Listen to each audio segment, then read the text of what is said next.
Sveiciens visiem Dievu mīļotajiem! Turpinām mūsu Bībeles studijas par debesu valstību. Jo mums visiem vajag saprašanu, mēs visi gribam būt laimīgi un auglīgi. Un, lai mēs būtu auglīgi, mums vajag vārdu dzirdēt. Tas nozīmē, vārds ir jāsludina par valstīm un saprast. Jo saprašana izmainīs mūsu dzīvi, mūsu rīcību. Šodien mēs apskatīsim rakstu vietu Mateja evaņģēlijas 5. nodaļa, 3. pants. Svētīgi garā nabagi, jo tiem pieder debesu valstība. Dzirdi, garā nabagiem pieder debesu valstība. Šodien mēs mēģināsim saprast, kas ir tie garā nabagi, jo debesu valstība nav kaut kas nākotnē, tā var būt jau tagad un šodien. Pieder nozīmē darboties, rīkoties ar to, kas ir tavā valdījumā. Tātad pirms Jēzus pasaka šos vārdus, kas notiek? Viņš svētā gara vadīts sludina, ka debesu valstība ir tuvu klāt. Un uz šo vārdu sāk atsaukties pirmie mācekļi, kurus viņš aicina, un sāk sekot cilvēki, jo viņi redz, ka šis vārds ir spēkā, ka notiek zīmes un brīnumi. Un vēl svarīgs moments ir aprakstīts Mateja evaņģēlija 4. nodaļas 23. pantā, ka Jēzus mācīja sinagogās, apstaigāja visu Galileju un sludināja valstības evaņģēliju. Evaņģēlijs, draugi mīļie, ir par debesu valstīm.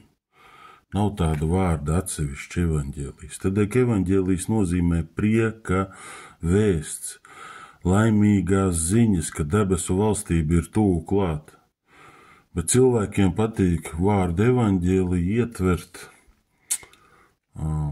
savās domās, teiksim tā. Ja mēs meklējam Dievu prātu godīgi, tad tur nav citu variantu. Tas ir vārds par valstību.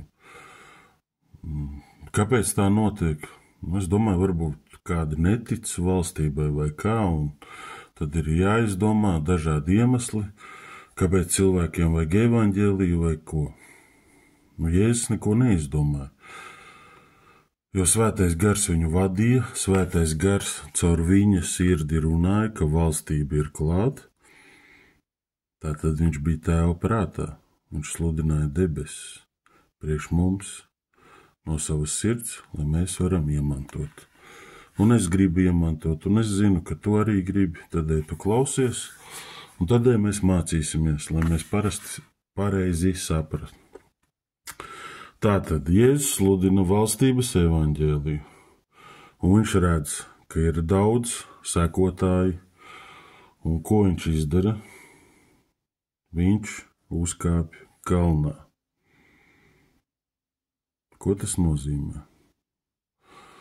Tas nenozīmē, ka viņš ir lepns, bet viņš grib, lai arī mēs kāpjam kalnā un kļūstam pilnīgi, jo debesu valstība ir pilnīga. Un pilnīgs nozīmē viens ar viņu. Tāpat kā Jēzus ir viens ar tēvu, kā viņš var būt viens? Darot tēva gribu. Ja mēs darām tēva gribu, mēs arī viņa gribā visi kļūstam viens. Jo arī viņa mīlestība patiesībā ir pilnīga, tas nozīmē vesela. Bet tā mums šodien rakstu vieta. Svētīgi garā nabagi, jo tiem pieder debesu valstība. Svētīgi, tas nozīmē arī laimīgi. Un pieder, tas nozīmē, ka viņi ir debesu valstība, staigājoši. Tātad garā nabagi. Pirmkārt, runa ir par garīgām lietām. Garā nabaks nenozīmē fiziska nabadzība. Te nav runa par materiālo stāvokli. Te runa ir par sirds stāvokli. Kāds ir nabaks? Aizdomājies. Nabagam kurkst vēders, vai ne? Nabaks ir izsalcis. Nabaks ir fokusēts uz ēdienu. Es domāju patiesi nabaks, nevis tur atkarīgais kaut kāds, kas domā piepildīt savu atkarību, bet tāpatās arī atkarīgiem ir konkrēts viens fokus. Tātad garā nabaks ir atkarīgs tikai no debesīm, no svētā gara, no svētā gara vadības. Ja svētais gars ir mūsu sirdīs, tad svētais gars sludina Tēva uzdevumā, viņš sludina debesu valstību. Tur nav citu variantu. Tātad garā nabaks ir izsalkušais. Mums ir jābūt izsalkušiem pēc debesu valstības. Tu teiksi, nav izsalkuma, bet tu dzirdi vārdi par debesu valstību. Tev ir jārodās interesei uzzināt, kas tā valstība ir. Tādēļ, ka vārds saka, ka paēdīs tikai tie, kas ir izsalkuši, padzersies tikai tie, kas ir izslāpuši.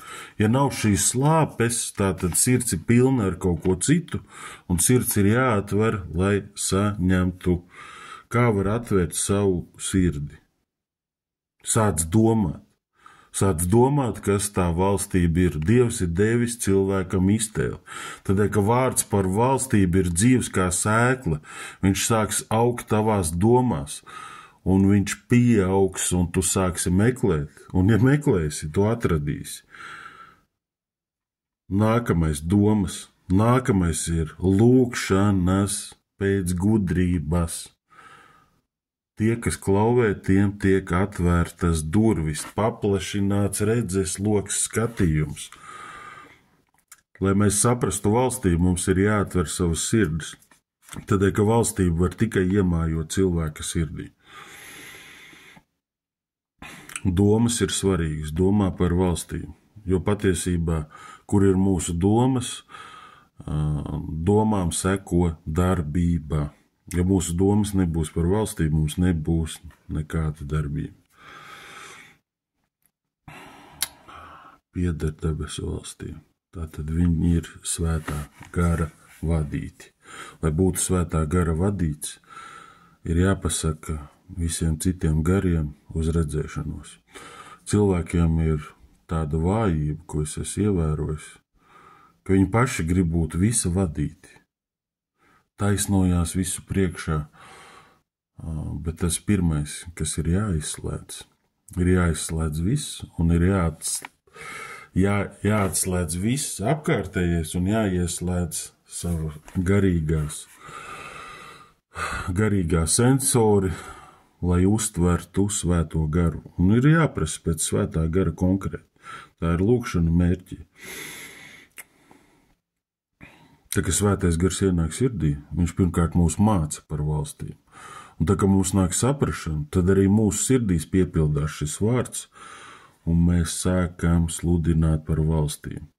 Valstība ir garā, tādēļ nemeklē viņu fiziski, lai dzīvotu garīgā valstībā. Ko vajag? Ticību. Garā nabaks ir bagāts ticībā. Viņš pilnīgi uzticās Dievam. Ticība ir svarīgs moments. Tu saki, tev ir ticība. Dievs var noticēt tam, ka tu tici.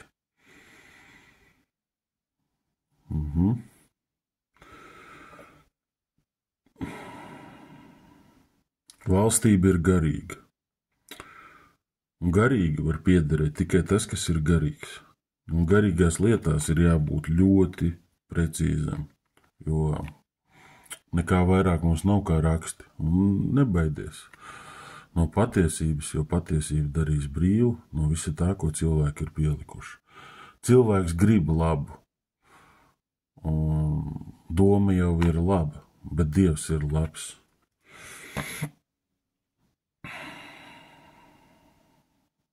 Svētā gara piepildīta sirds ir debesu valstība. Un to sauc par garā nabagiem. kur ir svētā gara vadīti, jo viņi neko neizdomā. Viņi uzticās Dievam, un svētais gars rāda. Vai svētais gars var vadīt kaut kā citādāk nekā caur valstību? Es domāju, ka nē.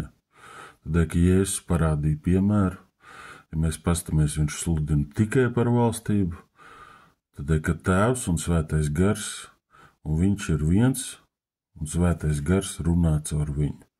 Un tāpat viņš nodod mums svēto garu, un svētais gars arī tāpat tās runās caur mums. Tādēļ mums ir jāiztīra savas sirdis, lai tās ir skaidrs, lai svētais gars var runāt pilnā spēkā. Un svētā gara piepildīta sirds ir debesu valstī. Tie nav tikai vārdi, es varu runāt, tā ir tikai skaņa, bet skaņai piepildījumu dod svētais gars. Un svētajā garā izteikts, vārds ir dzīvs. Tad es saņem dzīvību, meklē saprašanu, atver savu sirdi, pielūdz Dievu. Un nobeigumam tas, kas mums pieder garīgi, nosaka to, kas mēs esam.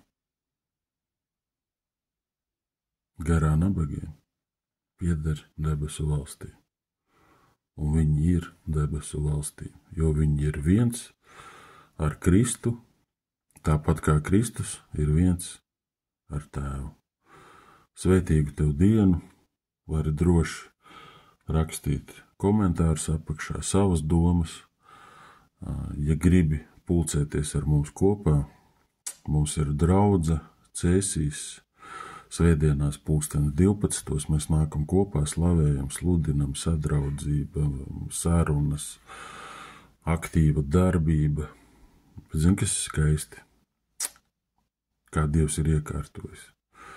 Viņš mums ir iedevis Cēsīs namu, draudzi, kas saucās debesu valstīm, un kur atrodas Cēsīs zvaigžņu iela. Es domāju, ka tas ir skaisti. Esi svētīts, draugs. Man ir sirdī tāda lūkšana, ja arī tev ir, mēs varētu kopā palūgt par svēto garu tavā dzīvē, lai nāk tev izsaukums, meklēt debesu valstību, un pats galvenais - izturība atrast viņu saprašanā. Tēvs, Jēzus Kristus vārdā, es lūdzu pēc svētā gara katram, kurš klausās. Lai nāk gudrība no augšienes, lai nāk saprašana par tevi, kāds tu esi patiesībā. Lai tavs gara spēks piepilda katru sirdi, lai katra sirds tiek tīrīta, atjaunota, spodrināta un svētīta, jo tu gribi, lai mēs esam laimīgi. Jēzus vārdā. Amen.